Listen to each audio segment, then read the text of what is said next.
서울 인사동의 한 찻집. 오후 2시. 김소연은 떨리는 마음으로 자리에 앉아 있었다. 오늘은 연인 박준혁의 어머니와 처음 만나는 날이었다. 준혁은 대기업 과장이었고 소연은 작은 도예 공방에서 조교로 일하고 있었다. 박 여사가 들어서자마자 소연의 옷차림을 위아래로 훑어보았다. 평범한 원피스, 소박한 가방, 그리고 손톱에 묻은 흙자국을 보며 얼굴을 찌푸렸다. 안녕하세요, 어머니. 소연이라고 합니다. 소연이 정중히 인사했다. 그래요. 앉아요. 박 여사의 목소리는 차갑기만 했다. 대화가 시작되자마자 박 여사는 본색을 드러냈다. 부모님은 뭘 하시나요? 어머니는 돌아가셨고 아버지는 시골에서 혼자 도자기를 만드세요. 아, 그래요? 그럼 집안이. 박 여사가 의미심장한 표정을 지었다. 우리 준혁이는 좋은 집안 출신이거든요. 준혁 아버지는 변호사고 저는 대학에서 강의를 했어요. 솔직히 말해서 문화 차이라는 게 있잖아요. 소연의 가슴이 철렁했다. 어머니, 저도 열심히 살고 있습니다. 열심히 사는 건 누구나 하는 거예요. 중요한 건 격이죠, 격. 박 여사가 찻잔을 내려놓으며 말했다. 도예공방 조교가 우리 집안과 맞을까요? 현실적으로 생각해봐야죠. 그때 준혁이 들어왔다. 어머니의 차가운 표정과 소연의 상처받은 모습을 보며 분위기를 눈치챘다. 엄마, 무슨 일이에요? 준혁아, 엄마가 너를 위해서 하는 말이야. 이 정도 수준의 집안과는. 박 여사가 소연을 흘끗 보며 말했다. 차라리 김 부장 딸이나 만나는 게 어때? 그 아이는 의사잖아. 소연이 자리에서 일어났다. 죄송합니다. 먼저 가보겠습니다. 소연아, 잠깐. 준혁이 말렸지만 소연은 이미 찻집을 나서고 있었다. 박 여사가 아들에게 말했다. 준혁아, 엄마 말이 틀렸니?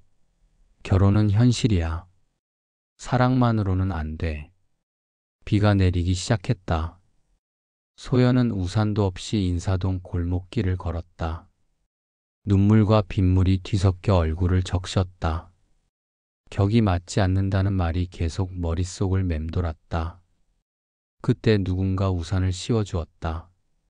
고개를 들어보니 70대로 보이는 할머니가 자상한 미소를 짓고 있었다. 아이고, 이 비에 우산도 없이. 감기 걸리겠어요. 괜찮습니다. 소연이 고개를 돌렸다. 괜찮긴 뭐가 괜찮아요. 울음 터진 얼굴이.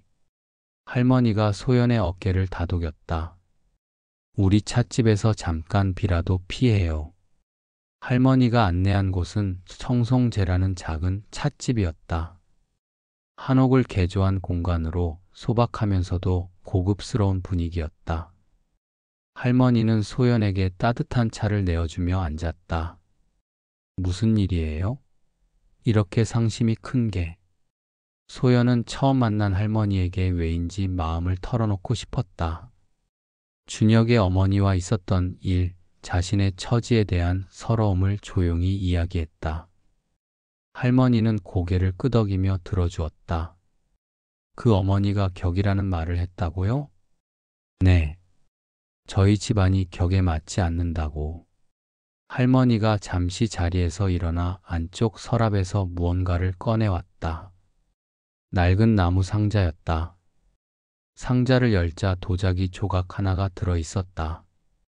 깨진 찻잔의 한쪽 면이었는데 아름다운 청자색이 은은하게 빛났다. 이게 뭔지 아세요? 소연이 자세히 들여다보았다. 청자인데 정말 오래된 것 같아요. 이 색깔, 이 질감. 고려 청자 같은데요? 할머니가 놀라운 표정을 지었다. 아, 아는구나. 맞아요. 우리 어머니가 만드신 청자예요. 일제강점기 때 전통을 지키려고 혼신의 힘을 다해 구워내신 작품이죠. 어머님이 도에 가셨나요? 네, 그때는 여자가 도자기 만드는 일이 쉽지 않았어요. 하지만 어머니는 전통은 누군가는 지켜야 한다며 평생을 바치셨죠. 할머니가 소연의 손을 잡았다. 소연 씨 아버님도 도자기를 만드신다고 했죠? 네. 하지만 유명하지도 않고 돈도 별로 못 벌어서 돈으로 예술의 가치를 매길 수 있나요? 할머니의 목소리에 단호함이 스며들었다. 진짜 격이라는 건 돈이나 지위가 아니라 그 사람이 얼마나 정성스럽게 살아가는지, 얼마나 아름다운 것을 만들어내는지에 있는 거예요. 소연의 마음에 따뜻함이 스며들었다. 할머니, 그런데 그 박 여사라는 분은 그런 걸 모르시는 것 같네요. 그때 찻집 직원이 다가와서 정중히 인사했다. 관장님, 내일 도예전 시회 준비는 다 끝났습니다. 고마워요. 할머니가 답했다. 소연이 의아해했다. 관장님이라고? 할머니가 미소를 지었다. 아, 저는 한국전통공예문화재단에서 일해요. 이 찻집도 재단에서 운영하는 곳이고요. 한국전통공예문화재단이요? 소연이 놀랐다. 도예를 하는 사람이라면 누구나 아는 권위 있는 기관이었다.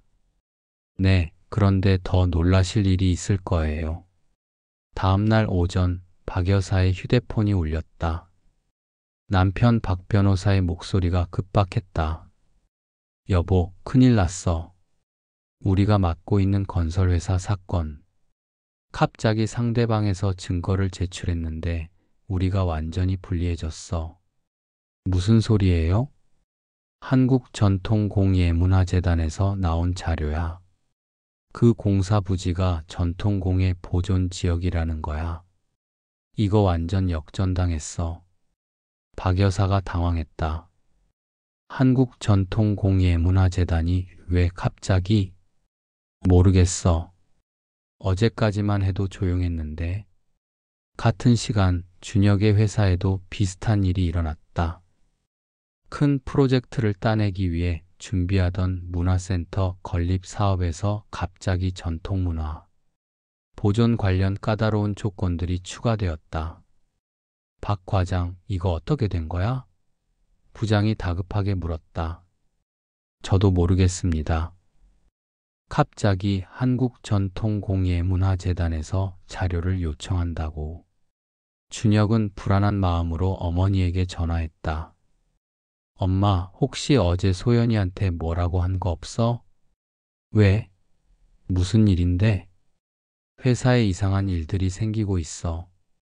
전통공예재단 쪽에서. 그날 저녁 박 여사는 궁금증을 참지 못하고 인사동 청송제를 찾았다. 평범해 보이는 한옥 찻집이었지만 입구에 걸린 현판을 보고 놀랐다. 한국전통공예문화재단 인사동 분관이라고 적혀 있었다. 안으로 들어서자 어제 소연에게 우산을 씌워준 그 할머니가 나타났다. 어머, 박 여사님 아니세요? 박 여사가 당황했다. 어떻게 저를 아세요? 소연이가 이야기해 줬어요. 할머니가 차분하게 말했다. 앉으세요. 이야기할 것이 있어요.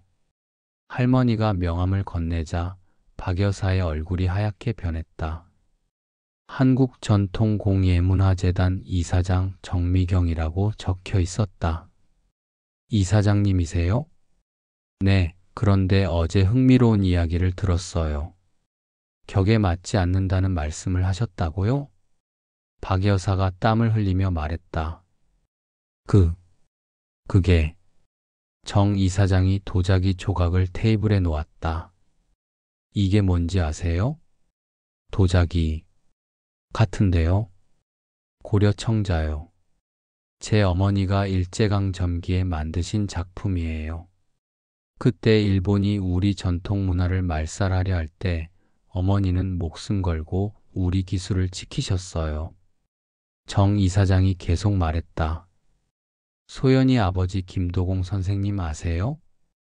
그분은 현재 우리나라에서 가장 뛰어난 청자복원 기술자 중 한 분이에요. 국보급 도자기 복원 작업을 도맡아서 하시죠. 박 여사가 충격을 받았다. 그런 분이시라고요? 네, 그런데 박 여사님은 그런 걸 알아보려고도 하지 않으시고 격이라는 말씀을 하셨다네요. 박 여사의 목소리가 떨렸다. 죄송합니다. 제가 너무 성급하게 판단했습니다. 성급한 게 문제가 아니에요. 정 이사장의 목소리에 단호함이 배어 있었다. 사람을 겉모습과 직업만으로 판단한 게 문제죠. 정 이사장이 휴대폰을 꺼내 전화를 걸었다. 김 선생님, 안녕하세요. 정미경입니다. 네, 따님 이야기를 들었어요. 다음 주 전시회에 선생님 작품도 함께 전시하면 어떨까요? 전화를 끊고 박 여사를 바라봤다. 김도공 선생님 작품전이 국립중앙박물관에서 열려요. 내가 직접 기획한 거예요. 박 여사가 바들바들 떨었다. 이사장님, 정말 죄송합니다. 제가 무지해서. 사과는 제게 하실 게 아니라 소연이에게 하세요. 이틀 후 박 여사는 소연을 다시 찾아왔다. 이번에는 정중한 모습이었다. 소연 씨, 지난번에 정말 죄송했어요. 소연은 여전히 차가웠다. 무엇이 죄송하다는 건지 구체적으로 말씀해 주세요. 박 여사가 고개를 숙였다. 제가 당신의 집안을 함부로 판단했어요. 당신 아버님이 어떤 분인지도 알아보지 않고 그저 겉모습만 보고 무시했어요. 그리고요? 그리고 격이 맞지 않는다고 말한 것도 잘못이었어요. 진짜 격은 돈이나 지위가 아니라 그 사람의 인품인데 제가 너무 속물적으로 생각했어요. 그때 준혁이 나타났다. 소연아, 미안해. 엄마가 그런 말씀을 하신 줄 몰랐어. 소연이 준혁을 바라보며 말했다. 오빠는 그때 왜 아무 말도 안 했어요? 그게 준혁이 말을 잇지 못했다. 엄마가 저를 무시할 때 왜 저를 보호해주지 않았어요? 사랑한다면서. 소연이 일어서며 말했다. 정미경 이사장님이 말씀하셨어요. 사람은 위기일 때 진짜 모습이 드러난다고요. 오빠의 진짜 모습을 봤어요. 한 달 후 김도공 선생의 개인전이 성대하게 열렸다. 소연은 아버지와 함께 전시장에 서 있었다. 아버지의 작품들이 조명을 받으며 아름답게 전시되어 있었다. 딸아, 내가 있어서 아빠가 이런 기회를 얻었구나. 아니에요, 아빠. 아빠의 실력이에요. 정미경 이사장이 다가왔다. 소연아, 우리 재단에서 일할 생각 없어? 정말요? 네, 젊은 도예가들을 가르치는 일이에요. 당신 같은 사람이 필요해요. 전시회장 한쪽에서 박 여사와 준혁이 조용히 서 있었다. 그들은 초대받지 못했지만 신문 기사를 보고 찾아온 것이었다. 저 작품들이 소연이 아버지가 만든 거야? 준혁이 놀라워했다. 그러게. 내가 얼마나 어리석었는지. 박 여사가 후회했다. 멀리서 소연이 사람들과 대화하는 모습이 보였다. 자신감 있고 당당한 모습이었다. 예전에 위축된 모습은 온데간데 없었다. 엄마, 소연이 정말 달라졌어. 당연하지. 자기 가치를 알게 됐으니까. 6개월 후 소연은 한국전통공예문화재단의 교육팀장이 되어 있었다. 젊은 도예가들을 가르치며 보람찬 나날을 보내고 있었다. 어느 날 정미경 이사장이 찾아왔다. 소연아, 누가 찾아왔어? 누구요? 준혁이라는 친구. 소연이 나가보니 준혁이 초라한 모습으로 서 있었다. 소연아, 미안해. 정말 미안해. 오빠, 엄마도 정말 후회하고 있어. 우리가 너를 잃은 게 얼마나 큰 손실인지 이제야 깨달았어. 소연이 차분하게 말했다. 오빠, 저는 더 이상 그때의 소연이가 아니에요. 알아. 너 정말 달라졌어. 더 아름다워졌고 더 당당해졌어. 네, 제 가치를 알게 됐거든요. 그리고 저를 진정으로 아끼는 사람들을 만났어요. 준혁이 고개를 숙였다. 그럼 우리는 여기서 끝이에요, 오빠. 서로 다른 길을 가는 게 좋을 것 같아요. 1년 후 소연은 자신만의 도예 공방을 열었다. 청송공방이라는 이름으로 정미경 이사장의 후원을 받아 시작한 일이었다. 개관식 날 많은 사람들이 찾아왔다. 아버지 김도공 선생도 정미경 이사장도 그리고 소연이 가르쳤던 제자들도 모두 모였다. 소연 선생님 축하드려요. 제자들이 꽃다발을 건네며 말했다. 고마워요. 여러분이 있어서 제가 여기까지 올 수 있었어요. 개관식이 끝나고 소연은 혼자 공방에 앉아 있었다. 정미경 이사장이 처음 보여주었던 그 청자 조각을 바라보고 있었다. 이제는 복원되어 완전한 찻잔의 모습을 하고 있었다. 깨진 것도 다시 완전해질 수 있구나. 소연이 중얼거렸다. 그때 문이 열리며 한 남자가 들어왔다. 30대 초반으로 보이는 단정한 모습의 남자였다. 안녕하세요. 저는 이민호라고 합니다. 도예에 관심이 많아서 수업을 신청하고 싶어서요. 소연이 미소를 지었다. 네, 환영해요. 그날 밤 소연은 일기를 썼다. 오늘 새로운 시작을 했다. 정미경 할머니 말씀이 맞았다. 진짜 격은 돈이나 지위가 아니라 그 사람의 마음에 있는 것이었다. 나는 이제 내가 누구인지 안다. 그리고 내가 얼마나 소중한 사람인지도. 멀리서 청자 찻잔이 은은하게 빛나고 있었다. 깨져서 버려질 뻔했지만 정성스러운 손길로 다시 완전해진 것처럼 소연의 마음도 이제 완전해졌다. 2년 후 청송공방은 인사동에서 가장 유명한 도예 공방이 되어 있었다. 소연은 이제 한국전통공예문화재단의 이사로도 활동하고 있었다. 어느 날 신문에서 박 여사의 소식을 봤다. 그녀는 이제 전통문화 보존단체에서 봉사활동을 하고 있었다. 기사에는 편견을 버리고 진정한 문화의 가치를 깨달았다는 그녀의 인터뷰가 실려 있었다. 소연은 신문을 내려놓으며 미소를 지었다. 사람은 변할 수 있다는 것을 그녀도 이제야 깨달은 것 같았다. 정미경 이사장이 찾아와서 말했다. 소연아, 내가 정말 자랑스럽구나. 상처받은 사람을 치유하고 다른 사람까지 변화시키다니. 할머니 덕분이에요. 아니야, 내 안에 있던 힘이었어. 난 그냥 깨우는 일을 도왔을 뿐이지. 소연은 창밖을 바라보았다. 인사동의 골목길에는 여전히 많은 사람들이 오가고 있었다. 그 중에는 자신처럼 편견에 상처받은 사람들도 있을 것이고 박 여사처럼 편견에 사로잡힌 사람들도 있을 것이다. 하지만 소연은 이제 알고 있었다. 진정한 격이란 그 사람이 얼마나 따뜻한 마음을 가지고 있는지, 얼마나 아름다운 것을 만들어낼 수 있는지에 있다는 것을. 그리고 상처는 때로는 더 단단하고 아름다운 무언가로 다시 태어날 수 있다는 것을. 청자 찻잔이 오늘도 은은하게 빛나며 새로운 이야기를 기다리고 있었다.